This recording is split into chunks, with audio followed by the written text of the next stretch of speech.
ಇಂದೇ ಡೌನ್ಲೋಡ್ ಮಾಡಿ ಮತ್ತು ನಿಮ್ಮ ನೆಚ್ಚಿನ ಶೋಗಳನ್ನು ಆನಂದಿಸಿ.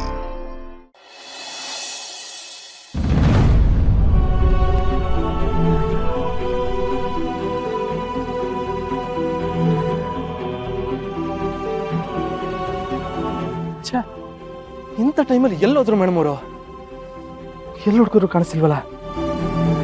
ಅತ್ತೆ ಮಾವು ನೋಡೋದಕ್ಕೆ ಅವ್ರ ಮನೆಗೇನಾರು ಹೋಗಿರ್ಬೋದಾ ಅಥವಾ ದೇವಸ್ಥಾನಕ್ಕೆ ಏನಾರು ಹೋಗಿರ್ಬೋದಾ?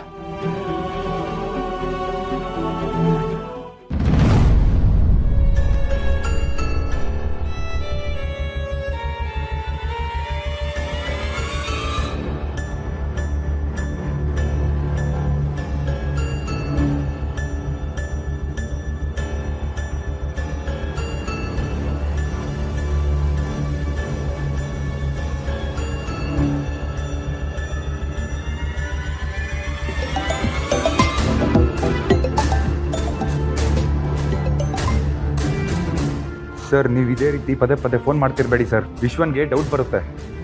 ನಾನು ಎಲ್ಲ ಕಡೆನೂ ಹುಡುಕಾಡ್ತಿದ್ದೀನಿ. ಐ ಆಮ್ ಸಾರಿ, ಅದು ಜಾನಿಯವರು ಸಿಕ್ಕಿದ್ರೆ ಇಲ್ವಾ ಅಂತ ತಿಳ್ಕೊಳ್ಳೋಕ್ಕೋಸ್ಕರ ಅಷ್ಟರಲ್ಲಿ ಪದೇ ಪದೇ ಫೋನ್ ಮಾಡ್ತಾ ಇದ್ದೀನಿ. I am sorry. ಇವಾಗ ನಾನು ಅದೇ ಕೆಲಸಕ್ಕಲ್ವಾ ಸರ್ ಬಂದಿರೋದು. ನೋಡಿ, ವಿಶ್ವನ್ಗೆ ಸುಳ್ಳು ಹೇಳಿ ಅವ್ನ ರೂಮು ಮನೆ ಎಲ್ಲ ಹುಡುಕ್ತಿದ್ದೀನಿ. ಅವನಿಗೆ ಡೌಟ್ ಬರೋಕ್ಕಿಂತ ಮುಂಚೆ ನಾನು ಎಲ್ಲ ಕಡೆ ಹುಡುಕ್ಬೇಕು ಸರ್. ಪ್ಲೀಸ್ ತೊಂದರೆ ಕೊಡಬೇಡಿ. ಇಲ್ಲೇ ಇದ್ದಾರೆ ಅಂತ ಗೊತ್ತಾಗಿದ ತಕ್ಷಣ ನಾನು ನಿಮಗೆ ಫೋನ್ ಮಾಡ್ತೀನಿ. ನೋಡಿ, ನಾನು ಮತ್ತೆ ನಿಮಗೆ ಫೋನ್ ಮಾಡಲ್ಲ. ಆದರೆ ವಿಷಯ ಗೊತ್ತಾದ ತಕ್ಷಣ ನೀವೇ ನನಗೆ ಫೋನ್ ಮಾಡಿಬಿಡಿ. ಕಾಯ್ತಾ ಇರ್ತೀನಿ. ಹಾಂ, ಐ ಬಿ ವೇಟಿಂಗ್. ಹಾಂ, ಸರಿ ಸರ್.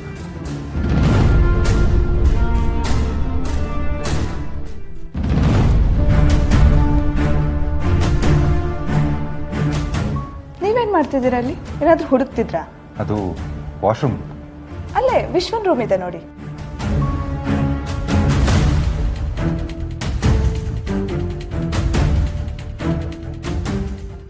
ಇವನೇನ ಇನ್ನೂ ಬಂದಿಲ್ಲ.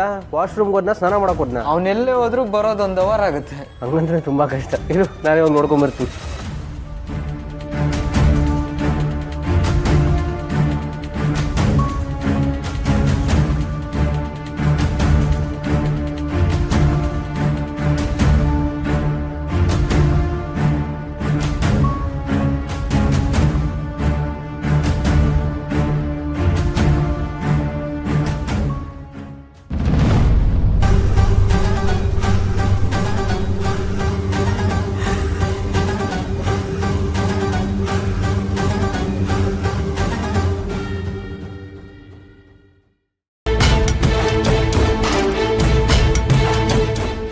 ನೋಡ್ರು, ತನುಗೆ ನಾ ಪ್ರೀತಿ ಮಾಡ್ತಿದ್ದ ವಿಷಯ ಗೊತ್ತಾಗಿ ಜಾನು ಯಾರು ಅಂತ ತಿಳ್ಕೊಳ್ಳೋದಕ್ಕೆ ಹೊರಟಿದ್ದಾಳೆ. ಅವಳು ನಿಮ್ಮ ಹತ್ರನೂ ಕೇಳ್ಬೋದು, ಜಾನು ಬಗ್ಗೆ ಏನಾದರೂ ಗೊತ್ತಾ, ಜಾನು ಹೇಗಿದ್ದಾಳೆ ಅಂತ. ಅವಳು ಏನೇ ಕೇಳಿದ್ರು ಯಾವುದೇ ಕಾರಣಕ್ಕೂ ಬಾಯಿ ಬಿಡಬಾರ್ದು. ಅವಳು ಎಷ್ಟೇ ಕೆದಕ್ಕೆ ಕೇಳಿದ್ರು ನಮಗೇನೂ ಗೊತ್ತಿಲ್ಲ ಅಂತಲೇ ಹೇಳಿ. ಅಕಸ್ಮಾತ್ ಏನಾದ್ರು ಜಾನು ಫೋಟೋ ಕೇಳಿದ್ರೆ ನಿಮ್ಮ 3 ಜನಕ್ಕೆ ಒಂದು ಫೋಟೋ ಕಳಿಸ್ತೀನಿ. ಅದೇ ಫೋಟೋ ತೋರಿಸಿ. ವಿಶ್ವ, ನೀನೇನು ವರಿ ಮಾಡ್ಕೊಬೇಡ. ಕಾಲೇಜಲ್ಲಿರುವಾಗಲೇ ಏನೂ ಹೇಳ್ತಿರ್ಲಿಲ್ಲ, ಅಂದರೆ ಇವಾಗ ಹೇಳ್ತೀವಾ? ನೀನು ಹೇಳ್ದಂಗೆ ನಾವು ಹೇಳ್ತೀವಿ, ಸರಿನಾ? ಹೋ, ಇವಳೇನಾ Janvi? Thank you so much. ನನಗೆ ಕೆಲಸ ಇದೆ, ನಾ ಹೊರಡ್ತೀನಿ.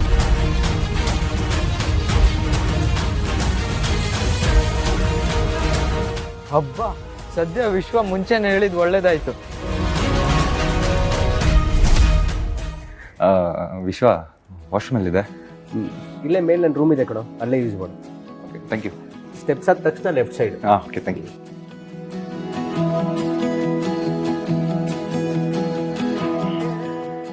ನೀನು ಹೇಳಿದ್ ನಿಜ ಕಣೋ. ನೀನು ಮದುವೆ ಆಗೋ ಹುಡುಗಿ ನನ್ನ ಹತ್ರ ಜಾನು ಬಗ್ಗೆ ವಿಚಾರಿಸಿದ್ರು. ನಾನು ಹೇಳ್ದಾಗ ಹೇಳಿದೆ ತಾನೆ. ಹ್ಞೂ ಕಣೋ. ಏನ್ರಿ ಹೇಳ್ತಿದ್ದೀರಾ? ನಾವು ನಮ್ಮನೇನ ಬೇರೆ ಸೈಟಲ್ಲಿ ಕಟ್ಸಿದೀವ. ಯಾಕ್ರಿ? ಯಾಕೆ ನೀವು ಸೈಟ್ ತಗೊಳ್ಳೋವಾಗ ಸರಿಯಾಗಿ ವಿಚಾರಿಸ್ಕೊಳ್ಳಿಲ್ವಾ? ಎಲ್ಲ ವಿಚಾರಿಸಿದ್ದ ಕಣೆ, ಹೇಗಾಯ್ತು ಅಂತಾನೆ ಗೊತ್ತಿಲ್ಲ. ಎಲ್ಲರೂ ಆಡ್ಕೊಳ್ಳೋ ಹಾಗಾಯ್ತು. ಹಾಗಾದ್ರೆ ಈ ಮನೆ ಈ ಮನೆ ನಮ್ದಲ್ಲ ಅಂತ ಹೇಳ್ತಾ ಇದೀನಿ, ಮತ್ತೆ ಈ ಮನೆ ಅಂತೆಲ್ಲ. ಕಷ್ಟಪಟ್ಟು ಕಟ್ಸಿದ ಕಣೆ ಇದು. ಒಂದೊಂದು ರೂಪಾಯಿ ಕೂಡಿಟ್ಟು ಕಟ್ಸಿದ ಮನೆ. ನನ್ನ ಸುಖನೆಲ್ಲ ಹೊಟ್ಟೆ ಇಟ್ಟು ಚೌಕಸಿ ಮಾಡಿ ಈ ಮನೆ ಕಟ್ಸಿ. ನಂದಲ್ಲ ಅಂದಾಗ ಹೇಗಾಗಿರ್ಬೇಕು ನನ್ನಿಂದ ಊಹೆ ಮಾಡ್ಕೊಳಕ್ಕೂ ಆಗ್ತಿಲ್ಲ ಕಣ. ಮನೆಯನ್ನು ಕಟ್ಸಿದ್ರಿ,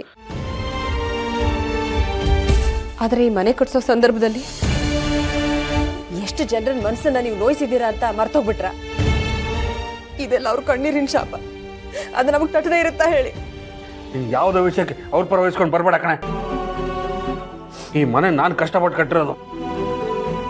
ಏನು ಮಾಡಿದ್ರು ನನ್ನ ಸ್ವಂತಕ್ಕೆ ಮಾಡಿಲ್ಲ, ಈ ಮನೆಗೋಸ್ಕರ ಮಾಡಿದ್ದೀನಿ. ಅಪ್ಪ ಮಾಡೋಕ್ಕಾಗ್ದಿದ್ದೀನಿ, ನಾನು ಮಾಡಿ ತೋರ್ತಿದ್ದೀನಿ. ಹೌದು, ಸಾಧನೆ ಮಾಡಿದ್ರಿ. ಆದ್ರೆ ಏನಾಯ್ತು ಈಗ?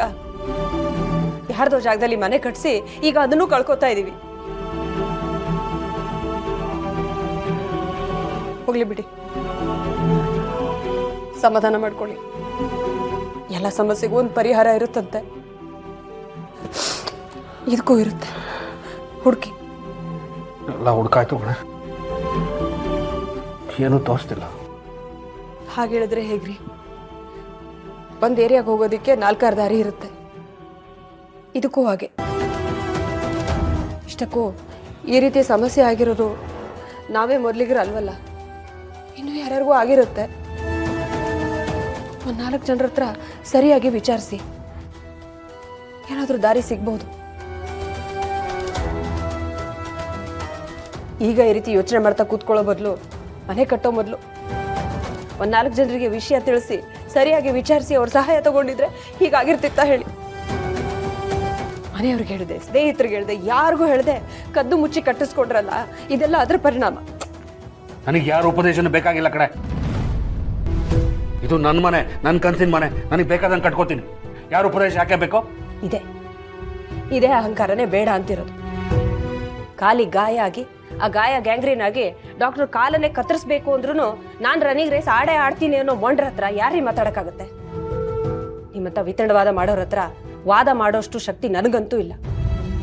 ಹೇಗೂ ಬುದ್ಧಿವಂತರಿದ್ದೀರಿ, ಒಂದು ದಾರಿ ಹುಡ್ಕೊಳ್ಳಿ. ಹೋಗೆ, ಹಳ್ಳಕ್ಕೆ ಬಿದ್ದವನ್ಗೆ ಆಳಿಗೊಂದು ಕಲ್ಲು ಅನ್ನೋ ಹಾಗೆ ನೀನು ಮಾತಾಡ್ತೀಯಲ್ವಾ? ಮಾತಾಡು. ಅಷ್ಟು ಸುಲಭವಾಗಿ ನಾನು ಈ ಸೋಲನ್ನು ಒಪ್ಕೊಳ್ಳಲ್ಲ. ಕಷ್ಟಪಟ್ಟು ಈ ಮನೆ ಕಟ್ಸಿದ್ದೀನಿ, ಉಳಿಸ್ಕೋತೀನಿ. ಲಕ್ಷ್ಮೀ ನಿವಾಸ